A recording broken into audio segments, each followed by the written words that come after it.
Think of a city where you grew up in, city which you really like and admire, where you've lived and spent most part of your life in. Is it a smart city, or is it a smart city in making? Do you have a narrative, a story about that city? I'll give you an example. My favorite city in the world is Chennai. Chennai is, for me, the city of resilience. Chennai is a city in the south of India, and it has only two kinds of climates, hot and hotter. And on December 3rd, 2015, me and 4.3 million people of Chennai, we woke up to a really wet morning, because on that day, in 10 years, Chennai experienced the most amount of rainfall. Very soon, the entire city was in knee-deep waters. Now, I had seen floods only on television. This was the first time I was seeing floods in front of my eyes. And if I open the window of my house, what I see is the whole road is filled with water. And people were literally using boats to travel from one place to another. The businesses closed down, the schools closed down. And very soon, people they could not stay inside their houses because the living room was filled with water.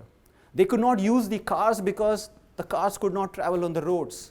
They could not use their ATM cards because the ATM machine was not working. They could not use the money to buy food. And to top it all, the government did not respond on time. So what did people do? They did not wait for the government to come. They thought that let's take matter in our own hands. And people of Chennai helped the people of Chennai themselves. People learned to care and share and trust strangers. People welcomed their neighbors into their own houses. They shared the food which was very limited. They shared with other people. And for me, there I realized that if a city, the human spirit can overcome the floods, for me, Chennai is the city of resilience. And for me, resilience is the value which I look for in a city. I want to invite you, the city which you had thought about, what is that value which you seek and look for in your city? And what is your story, your narrative about the city? Because for me, city making or smart city making is all about the narrative, the value which you seek in the city. Now, I've been researching on cities and smart cities for long. And Singapore is renowned as one of the leading smart cities in the world. And it's part of most world city or smart city rankings in the world. But I really get confused and surprised when I see policymakers and politicians talk about, we want to make our city like a smart city like Singapore. I can't understand why. Agreed, it's the world's top city. But can you actually copy and paste the Singapore model and replicate someone else? I think no. Okay, you can replicate the hard infrastructure, the buildings, the materials, the human resources. To some extent, you can even replicate the soft infrastructure, the policies, the processes, the laws, but you need to contextualize it. But one thing which you cannot replicate are the human beings, their values, their dreams, their hopes, their aspirations. Because to me, that is what is integral to city making. And if you see how important cities are, 50% of the world population currently lives in cities. And that number is set to grow to 2/3 of the world population by 2050. So if cities are so important, we need to pay more attention to city making. Now, I sometimes wonder if cities were like a product, like a single unitary product, and we are all the users of the city. Then what do we need to do? Somebody designing the city needs to understand who's the user, what are the needs and wants and aspirations of the users, create user personas, user journeys. For example, if smart cities had one kind of user, say mothers.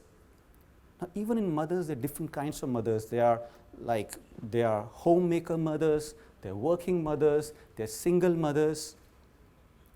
So even for this one kind of user, if there's so much complexity and variation, imagine the kind of complexity which is inherent if we take into account all the kinds of users in a city. And that is the hyper complexity which is inherent in city making. If you zoom in into the life of a migrant worker, look at the places they go to eat, their choice of entertainment, the places they live in. And if you ask them what a smart city is, then you would hear a narrative about their livelihood. And if you ask a high-skilled expat worker and ask them what a smart city is, their narrative would be somewhat different. It might be about a digital life. So the narratives are completely different. And if you ask a local person, their narrative may be completely different as well. So you and me may be thinking that we are living in the same city, but I'm afraid not. Because if a city were a superset of all the possible experiences we can have, then in their lifetime, any human being can only experience a subset of those experiences. So in a way, we create our own version of cities. So your city is entirely different from mine. It's entirely different from someone else. And that's why sometimes I'm a bit concerned. There's a kind of arrogance which has come in. The arrogance of smart city making. It has become like a one-size-fits-all approach. It has become like a top-down approach. It has become more about technology and less about people.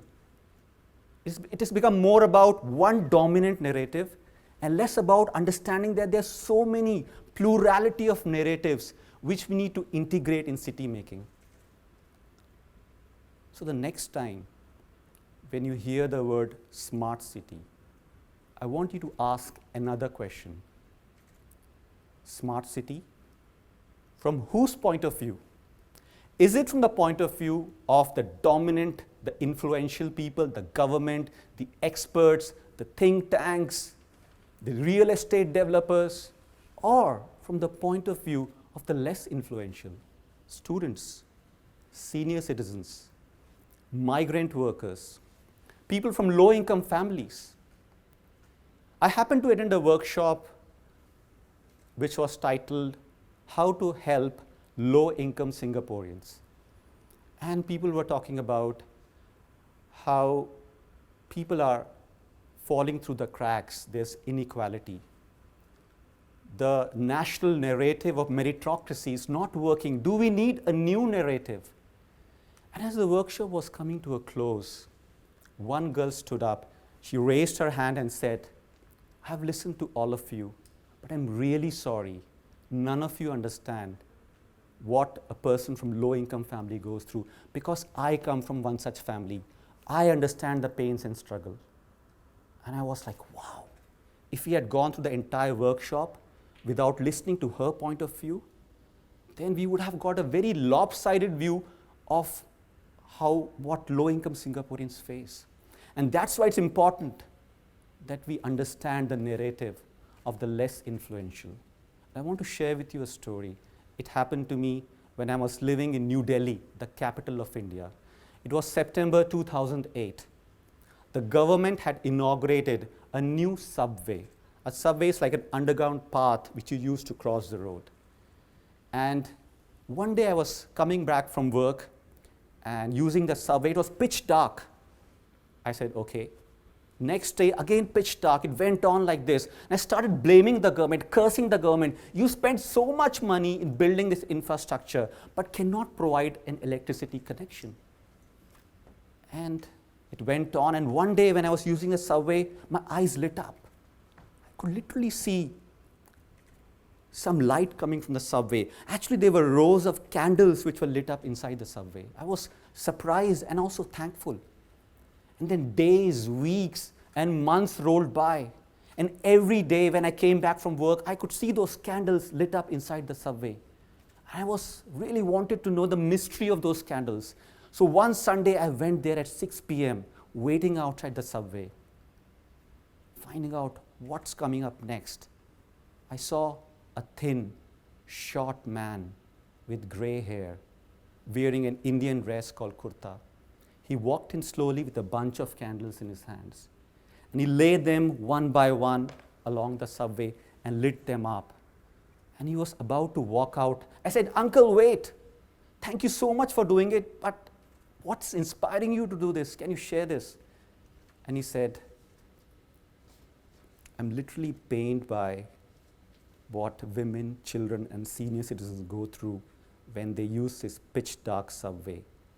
One day I saw an old lady fall down and hurt herself. That day I could not sleep. I kept asking myself, what can I do? What can I do?" And then this idea came to me. So this 65-year-old senior citizen, every day for 9 months, from 5 to 10 p.m. in the evening, every hour, he used to go up and light the candles. He never sought money for that, never sought attention, and even called up the electricity company to find out when was the connection about to be restored. So here was me blaming the government, not taking any action, and here was this wonderful gentleman who actually took action, because for him New Delhi was the city of compassion. And with his selfless action, he exemplified that value. And that's what I believe, that if we lose out on the narrative, the extraordinary narratives of these seemingly ordinary people, then we miss out on the potential and the possibilities of what our cities could be. And when I think of smart cities, I'm inspired by Aristotle, the Greek philosopher. He said, cities, there's a Greek word for cities called polis, P-O-L-I-S. Polis, the word policy and politics are related to polis. And Aristotle said that city is like a kind of partnership between its residents. And the partnership involved sharing.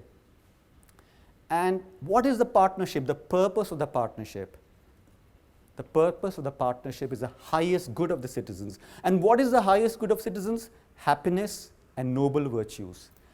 And in my research, if I look around any city in the world or any country in the world which is actually following what Aristotle said, I think of United Arab Emirates, UAE. It is in the Middle East. And when I went to Dubai recently, they're trying to make Dubai into a smart city. I found out that they have something called a Minister of Artificial Intelligence. And their role is actually to involve or include technology in governance. But what surprised me even more, that they have a Minister of Happiness whose role is to implement the happiness strategy for the well-being of the people. And what was even more surprising is that they have a Minister of Tolerance to help in communal racial harmony. So UAE has got it right. And when I think of the leading smart city in the world, Singapore, which has its own Smart Nation initiative, it's about harnessing technology for the well-being of people. Here, data is at the center of Smart Nation. But what I want to propose is, what if there's something as important as data, which are the narratives? If people can share data among each other, can they also share narratives with each other? Because I believe narratives are the social currency. And the more narratives you share, when you start narratives in circulation, they can be the vehicles for communicating the values which we want in the city, the values which make the citizens happy. And I believe we can do it. Each one of us can do it. Social media has enabled us that we can do it. We know the power of hashtags. Hashtags allow us to aggregate and crowdsource narratives from people from different walks of life. And if you think of smart city also includes a gender-sensitive city. And what does a gender-sensitive city mean? Like, we find out what women experience the city to be. And the hashtag #MeToo has actually helped crowdsource narratives from women from different walks of life on what they feel and experience while taking a transport or in their workplace. And if you see all these narratives under #MeToo, they are by different women from different walks of life. They're different stories, but there's one underlying theme, and that theme is the narrative of change. Because #MeToo actually brought about change, made policymakers to think about what they need to do to change their workplaces and transport. And I want to propose to you, when you think of your smart city, let's take Singapore, the leading smart city in the world. Can we create a hashtag, My Singapore Story? And what if you start sharing your narrative, your story about your Singapore, and start putting it on social media and invite your friends to share their narratives as well? Then this collective power of these narratives can balance and outweigh the dominant narrative of those who are more influential. So narratives have that power. So think of your city again, the city where you have spent most part of your life in. What value do you want in that city? What change do you want to see in your city? Do you have a narrative to share about it? Go ahead, share it, because narratives are a currency of change. Thank you.